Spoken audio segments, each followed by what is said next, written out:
Operation Last Project. Operation Last Project. What is this? What am I talking about? Well, I'm currently hiring people right now to create something that replaces themselves forever. And I'm in this weird mindset where I don't even know what I believe anymore.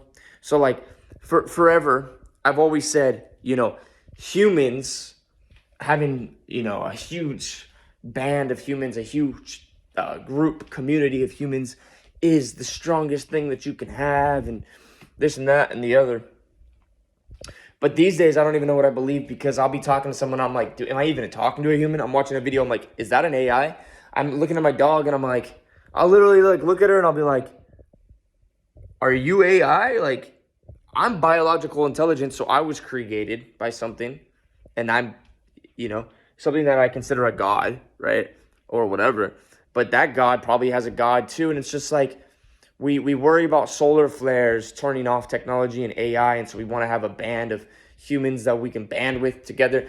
But if there's something that can turn off all AI, and then there's something that can turn off all biological intelligence as well, right? And so if you're worrying about apocalyptic scenarios, that's all you're doing is worrying about apocalyptic scenarios. And my thing right now is that, like, do I want a team of 100 people working for me, or do I want 100 AI? Well, AI has less problems, less, relationship problems, less trauma, less this, less that, right? And yeah, it's like, do I want to be alone and whatever? Well, I mean, bro, like, it's kind of like, do I want to be in a relationship with a girl? Well, if I choose this girl or I choose that girl, they both have different traumas, different things that's going to happen. This girl is going to cheat, but this girl over here is going to worry about me cheating 24/7. Like, they each have their own, like, problems. And it's like, which one are you going to choose? It doesn't matter which one you choose. There will be an end to that relationship. It will have its own thing. So all a relationship is an experience. And at the end of the day, I'd rather give that time and energy to a different kind of experience, which is like what I would do with $1 trillion. So listen to me closely. You guys could be sitting here thinking, how do I make $1 trillion? But the other thing you could be thinking is, what do I do with this $1 trillion? And you're thinking, what are you talking about, Daniel? I'm literally saying that your brain can manifest whatever you want. Your consciousness can manifest whatever reality that you desire. But some of you are obsessed with experiencing the journey of, oh, how do I make $1 million? And that's because it's a journey, it's an experience, it's a choice. And you're having fun building businesses versus having the business built for you, already done, bringing in the money. And now what do you do with the money? Do you go to Antarctica and study things under the ice? Are you looking up alien technology? Are you thinking about going to Mars? What do these billionaires do? Look around. They're all talking about going to space. They're all talking about going to Antarctica inside deep holes and researching pyramids and lost technology. Like, what would you do with $1 trillion? That could be what you're trying to figure out every day versus, how do I make $1 trillion? You choose. Literally, as a human, you get to choose. That's like the realest shit I could say is, you get to choose if you're a trillionaire, or you get to choose if you're just struggling to be a trillionaire. The struggle to be a millionaire versus the struggle of what to do as a millionaire is the same exact choice. It's just a choice. And so, Operation Last Project is basically what everybody is avoiding, right? So there's one project, if you were to do it right now, you would never have to work again.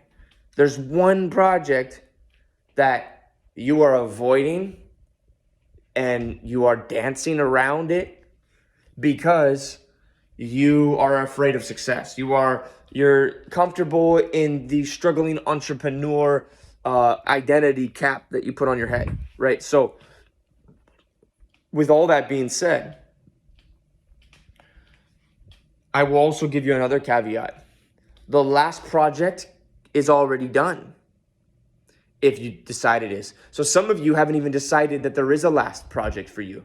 You haven't decided that reality is even possible yet. That there could be one project, if you were to knock it out, you are rich forever and you're taken care of forever. There's some of you that have not agreed with yourself that that is even a thing. And then there's some of you who haven't decided that that project is just done. Like, not that it has to do itself and it's going to get taken care of for you. No, that it's already taken care of and already done. That's another choice. That's another level to this.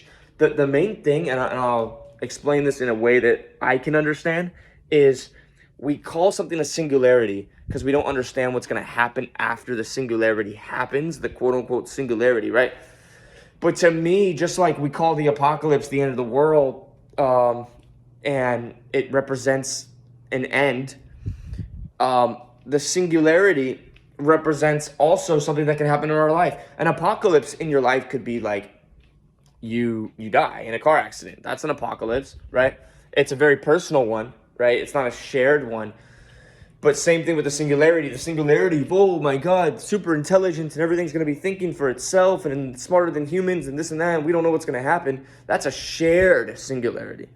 But in your life, the singularity might be, well, if I get $1 billion, what am I going to do with it? What am I going to go see under the ice in Antarctica? Am I going to learn secrets about what the world actually is and what space actually is? You don't know what's on the other side of that billion or trillion dollars. You don't know. But the point is, that is, you do know everything up to that point, which is like automating businesses are going to make money for you, and then this money is going to allow you to be a billionaire. You know, that's the known. And the known is conquered already. It's time to step into the unknown. When we say it's time to step into the unknown, we're not talking about doing shrooms or doing DMT. People have already traveled those lands. Yes, we know about the clockwork elves. Yes, we know about like whatever they say, you know, the people that speak in telepathy to you and tell you to move things with your minds and manifest things with your minds while you're deep in a DMT trip. Nobody cares about Terrence McKenna anymore, okay? Nobody cares about psychedelics anymore. We've already transversed those playgrounds. It's now time to go to a higher realm, which is like, what will quantum computing do? What will that do for us? We don't know. It's called a singularity for a reason. It's time to embark on these new journeys, these new missions, these new what ifs. And it's scary, right? It's super scary. Because you know why it's scary? Because nobody even knows who wrote the Bible. Nobody knows what the Council of Nicaea is. Nobody understands what a prophecy really is, or what's really going on, or who created us to begin with. And so if you don't know who you are and where you come from, how the fuck could you be confident about where you're going, or even have an idea of where you're going? And so, do we need to discover our past with quantum computing first and get all the answers about reality and then embark into a new dimension? Good questions. But you see how now we're using our minds to think about things that actually, quote unquote, matter, versus, oh, how am I going to get laid today? I hope this girl likes me because I got some money, because I have a Lamborghini in Miami. Like, there's some of you out here that are like, I built this business through hard work, and now I get to enjoy my Lamborghini with random girls with Botox in their face and injectable, inflatable body parts in Miami. That's what you literally went and spent your life on. Congratulations, you played yourself. With that, I will leave you guys with things to think about in this video. All right, peace.